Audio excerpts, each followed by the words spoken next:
Afternoon, everybody. Thanks for being here. First of all, I'd just like to say a few words of thanks, New Zealand Mixed Martial Arts Federation, Spark Arena, and the Orake Morai for the very hospitable welcoming ceremony, the traditional greeting at the beginning of Fight Week. The gate tonight was $1.24 million US, which is the highest gate here at Spark Arena for a sporting event. Attendance was 10,025, which was sold out. And the fight of the night goes to Felder and Hooker, with bonuses to Jimmy Crute and Priscilla Cachoeira. Any questions from the group? Yes, sir. David, you did that crowd tonight. What were your thoughts of that? Comparing it to some of the other ones, you heard Brad Riddell said he'd like to see if Conor agree with that one. Probably could. It was pretty loud.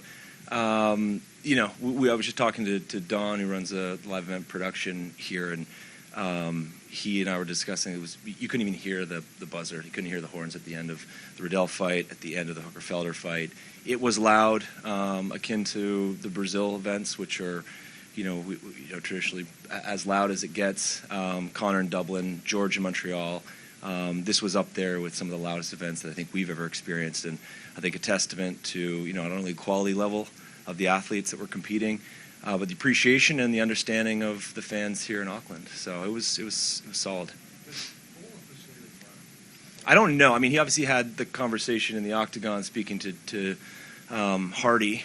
I also noticed he was taking off his gloves while he was still in the octagon, but we haven't received any official word as to whether or not he's actually retiring. He's been transported to the hospital along with Hooker. So sadly, neither one of them will be able to come and speak, but I'm sure we'll know pretty soon. It was great. I mean, that was a razor-thin fight. It was hard to score. I think there were only a couple rounds that were definitive one way or the other. The rest really could have gone both ways. But yeah, he looked great. I mean, he was sharp. He was precise. I think he was elusive. I was surprised. I thought there'd be more kicks and more elbows, but it was really real tactical battle. Dave, just on the numbers you mentioned before, were you guys expecting to come in here and leave with the biggest attendance and gate ever taken here for a sporting event? Yeah, I mean, it's nice to get there. I don't know if it was on anyone's radar. We weren't really sure heading into this week what the gate record actually was. But as we were speaking about this week, we knew that we were going to surpass the Tahuna Marquardt fight as well as the Hunt and Lewis fight. So I think from an operational, from a promotional perspective, it's nice getting that record. It's nice going north of 10,000 in terms of attendance. But yeah, I mean, it was an empty seat in the house. It was great. And just on Dan's fight, how did you see that one? Well, I mean, I'm probably not the best person to ask. If Shelby was here, I mean, he was ringside and he probably could have scored it. I thought, number one, first round went to Felder. This is just my opinion. Hooker, 2 and 3, Felder 4, and then the fifth round.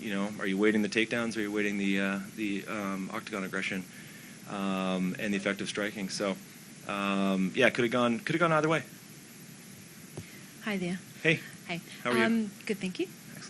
I know it's going to take a bit of time to digest what's happened tonight, but Israel has been saying over the last couple of days that he does want to come back to New Zealand to defend his title should he, succeed against Yoel Romero. What is the likelihood of that potentially happening perhaps before the end of the year?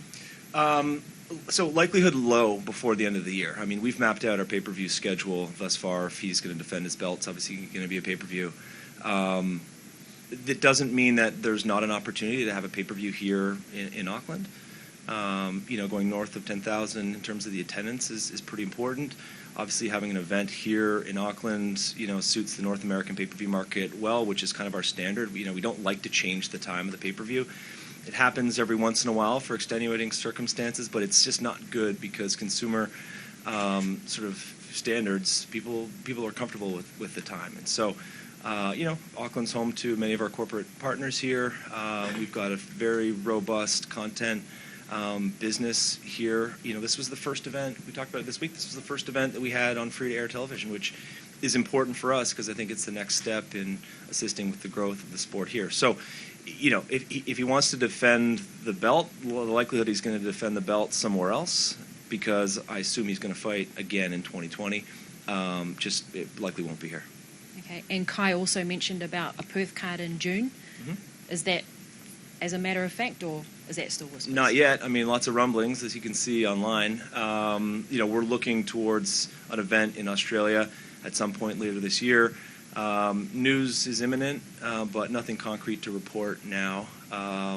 But there's obviously a pretty healthy stable of athletes that can compete, given the performances tonight, and obviously all the other Australian and New Zealand athletes that have been competing well for quite some time.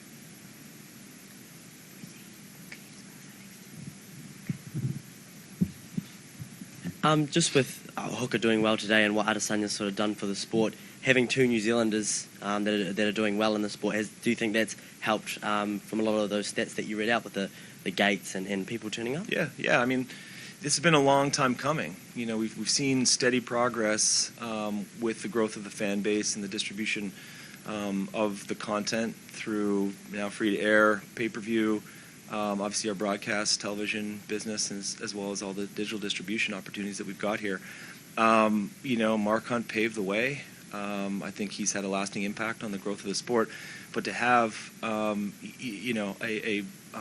massive sort of glut of talent right now, I think sets us up really nicely for the sport in the future. It obviously helps with several of the athletes, including 3 of the CKB guys, winning tonight.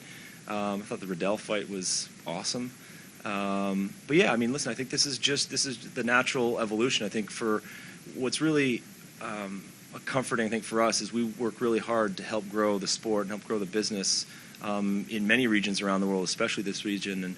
And nothing really happens without the success of the athletes. And I think that's a testament to how the quality level of the training and the gyms, and I'm sure that guys, like Hooker and Kai Confrence and Brad Riddell and a number of others are going to continue to pave the way for future athletes in the UFC. And I guess for yourself and even other athletes, do they enjoy New Zealand? Do they like it, the feedback that you get when they come down under? New Zealand's one of the most beautiful countries in the world. We've had a great time in Auckland, very well received by all the fans. Everything was really well attended all week. We love coming here, and we'll absolutely be back. Dave, very well, thanks. Any specific concerns around the two guys from the main event tonight, health-wise, or the cut-on Paul's eye? Anything that you know of? Yeah, I mean, at this point, probably. They've both been transported to the hospital. I can't tell you exactly what was going on. Felder's eye looked bad from the beginning of the first round. But that guy's a warrior. He stuck through it. He performed very well. So I'm not really sure the state of the guys right now, but we should have a full medical report in the next few hours, I guess. And where do you see Dan go to from this now? Well, man, he stepped up and called out Gaethje. That's a pretty nasty fight. So if that comes together, that would be entertaining. I think he called it, get the 2 human highlight reels together. That'd be pretty exciting. You guys would be keen to make that? Yeah, I mean, listen, I would as a lover of the sport, absolutely. We'll obviously leave that to Dana and Sean and Mick.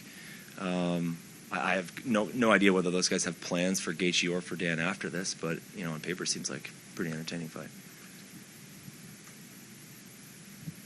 If it is Gaethje next, is it a pay-per-view fight? Is it a main event? No idea. I mean, listen, if it's a fight night, it seems like if you've got 2 top 5 guys, then it would be a main event, most likely on a fight night. If it's a pay-per-view, it won't be a main event because there's no belt. Cool. Thank you very much. Thanks for all the support this week. We really appreciate it, and we'll see everybody soon. Thank you.